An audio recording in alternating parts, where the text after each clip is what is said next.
Merhaba. Hiç merak ettiniz mi? Neden bazı şeyler yanlış kabul edilir? Yani en katı toplumsal kurallarımızın ve hatta en derin korkularımızın kökeni nereye dayanıyor? İşte bugün Sigmund Freud'un o meşhur ve bir o kadar da tartışmalı eseri Totem ve Tabu'ya dalıyoruz. Bakalım en eski kurallarımızın arkasında neler gizliymiş. Şöyle günümüzden bir örnekle başlayalım, değil mi? Bazı ilişkiler neden bu kadar karmaşıktır? Hani böyle ortada söylenmemiş kurallar vardır, tuhaf elektrikli bir gerilim hissedersiniz. İşte o hissin kökeni ne olabilir? Mesela şu meşhur damat kaynana gerilimi. Neredeyse bütün kültürlerde bir şaka konusudur, değil mi? Ama Freud için bu sadece basit bir aile içi anlaşmazlık değildi. Aksine çok daha derin, çok daha eski bir şeyin ipucuydu. Freud'a göre bu gerilim en uygar dediğimiz insanlarda bile yüzeyin altında bambaşka dinamiklerin işlediğini gösteriyordu. İşte Freud'un kilit fikri de tam olarak bu. Eğer bugünkü zihnimizi, bugünkü tuhaf davranışlarımızı anlamak istiyorsak diyor, o zaman en eski atalarımızın zihin yapısını çözmemiz lazım. Peki, ailedeki bu gerginliklerle insanlığın şafağı arasında ne gibi bir bağlantı olabilir? Hadi dalalım bakalım. Freud bu gizemi çözmek için ilk ipucunu öyle antik kalıntılarda falan aramıyor. Hayır, ipucu tam da burnunun dibinde, kendi psikanaliz divanında yatıyordu. Özellikle de belirli bir tür hastada. Bu hastalar takıntı nevrozundan mustaripti. Yani ne demek bu? Kendi kendilerine inanılmaz derecede kişisel ve mantıksız yasaklar koyuyorlardı. Adeta kendi özel tabularını yaratıyorlardı. Mantıksız olduğunu bilmelerine rağmen bu kurallara uymak için içlerinde karşı koyamadıkları bir baskı hissediyorlardı. Mesela bazı nesnelere dokunmaktan ölümüne korkmak gibi. Şimdi asıl ilginç olan kısım geliyor. Freud, bu modern hastanın kişisel takıntılarıyla ilkel denen toplumların o kadim tabuları arasında şaşırtıcı bir paralellik fark etti.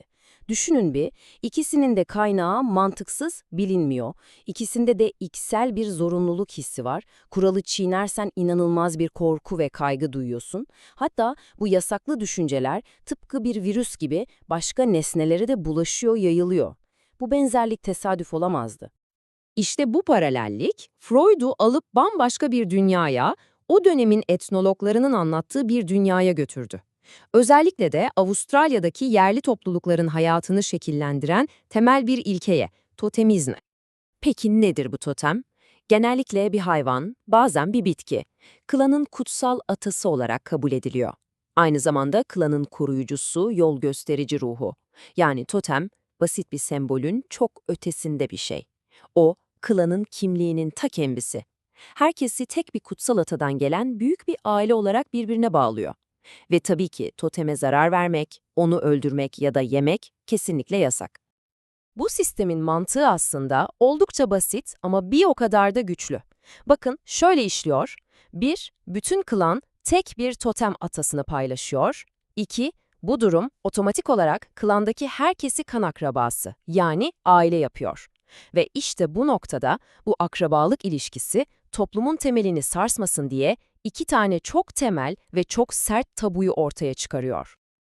Ve işte toplumun üzerine kurulduğu o iki sarsılmaz yasa.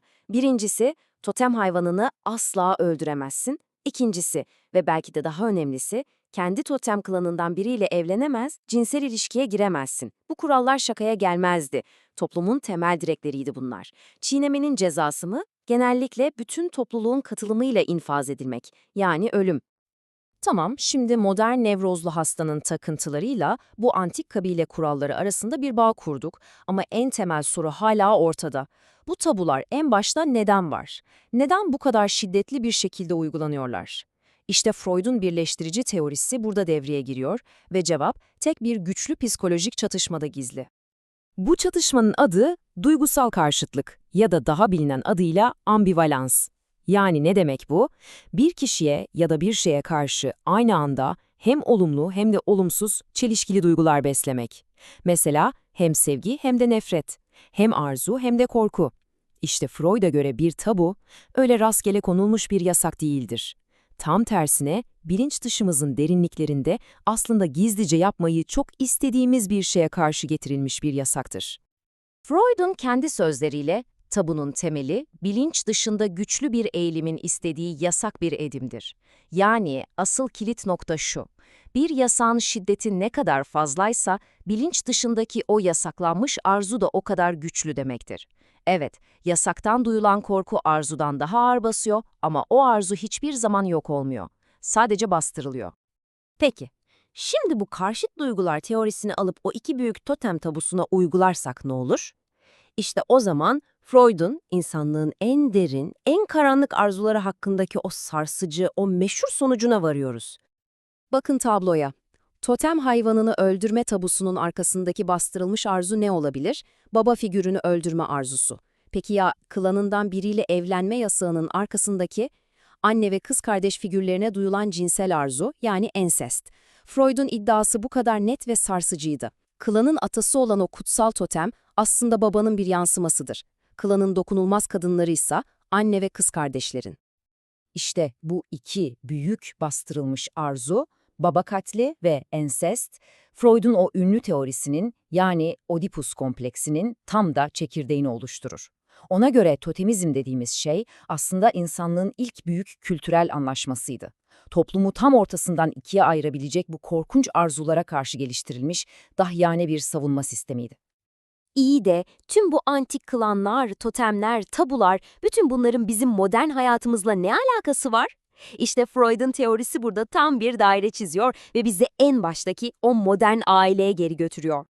Hani en başta konuştuğumuz o meşhur damat kaynana gerilimi var ya, işte Freud'a göre bu, o çok eski, çok güçlü ensest tabusunun günümüzdeki zayıf, medenileşmiş bir yankısından başka bir şey değil.